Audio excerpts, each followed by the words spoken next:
This year, 40 AD, Caligula's arrogance and aggravating behavior reaches a crescendo. The cruel king of the Parthian Empire, Artabanus II, dies after a 28-year reign, and a massive rebellion hits the southern border of the Han dynasty. Welcome to the Early Histories, where we will highlight the major events that take place in the Common Era, year by year.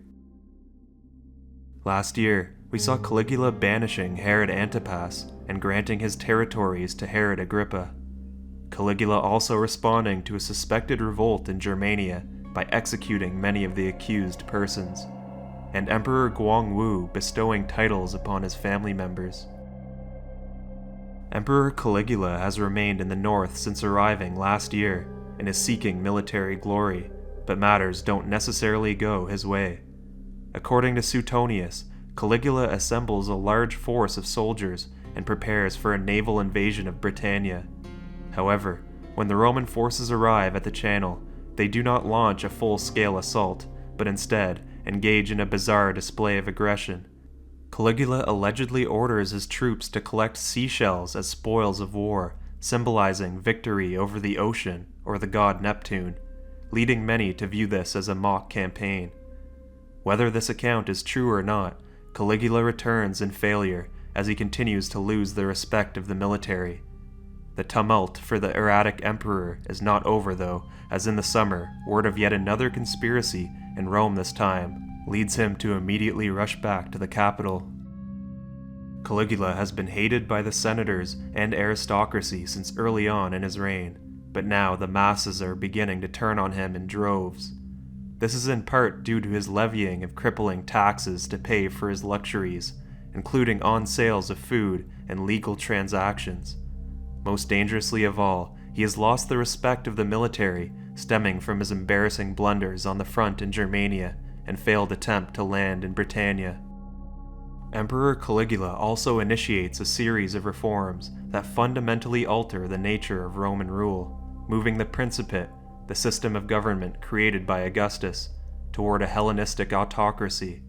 This marks a shift from the Roman Republican ideals of power sharing, where the emperor is considered the first among equals, to an absolute monarchy in which the emperor wields unchallenged authority. These actions lead to widespread unrest and opposition, with many Romans seeing Caligula's reforms as not just excessive, but also sacrilegious and tyrannical. Continuing on with the theme of his autocratic tendencies, Caligula breaks tradition by serving as sole consul without a colleague, a move that emphasizes his absolute authority and sidelines the disgruntled Senate.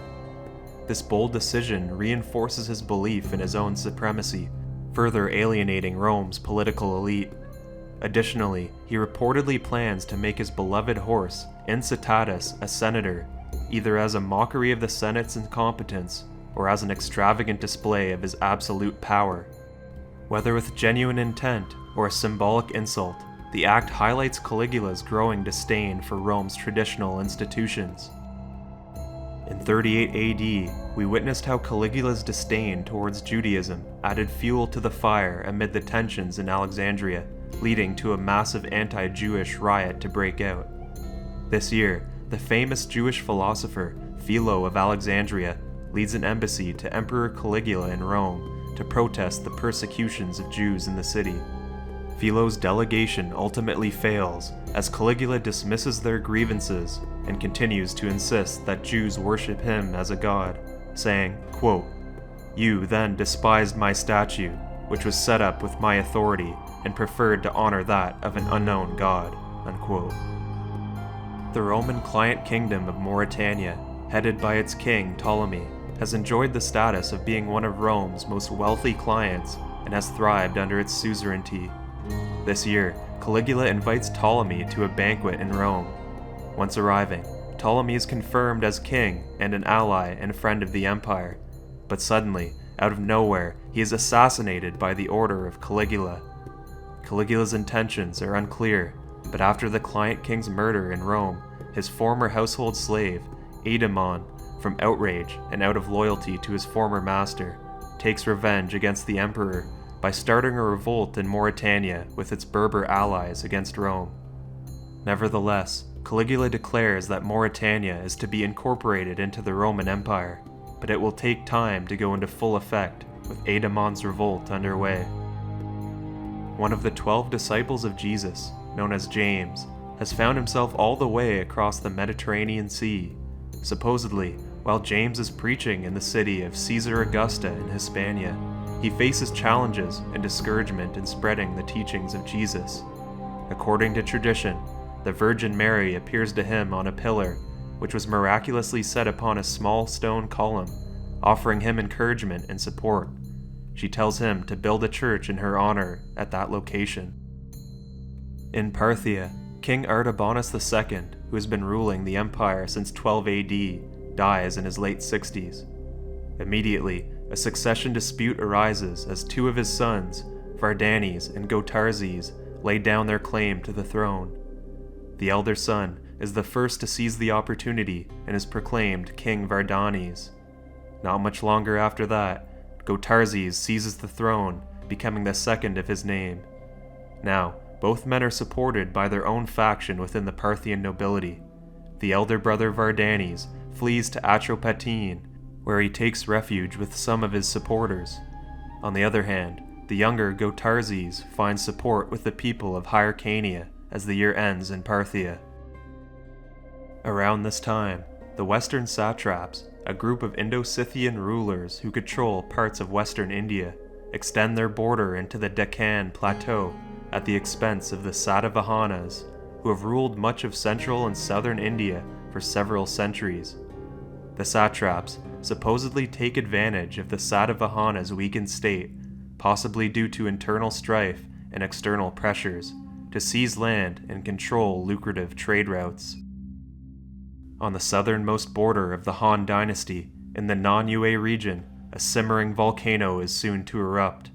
Quote, "Since the early years of the 1st century, the Han emperors had been content with a nominal acknowledgement of Chinese suzerainty by the Lac Viet tribes who occupied the Red River Delta, leaving management of affairs in the hands of local elites." Unquote.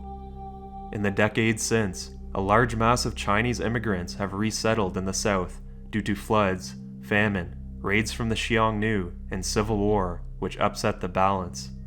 The resident Lac Viet tribes have been pushed out of the fertile valleys of the Red River, and their way of life has been threatened.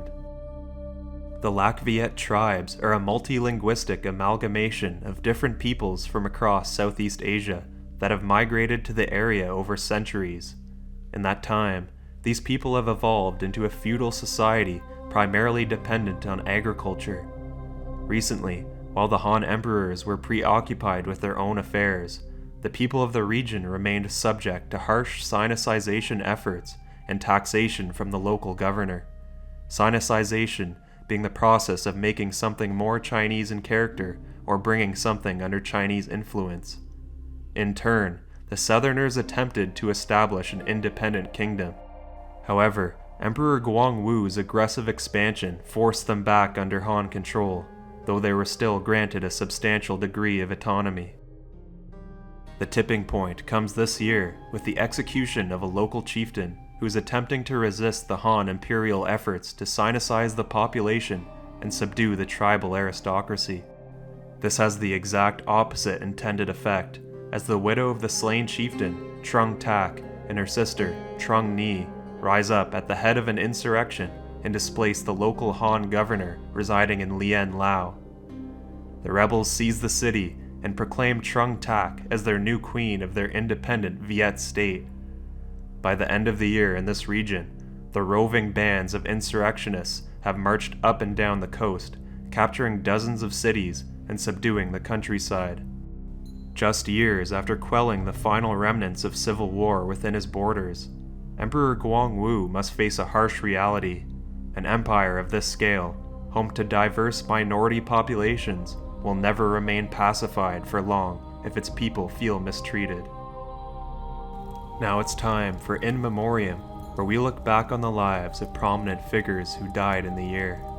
Artabanus II, a member of the Arsacid dynasty, came to power in 12 AD after defeating Vonones I, who is seen as too Romanized by the Parthian nobility. His reign was marked by conflicts with Rome, including negotiations with Emperor Tiberius over Armenia.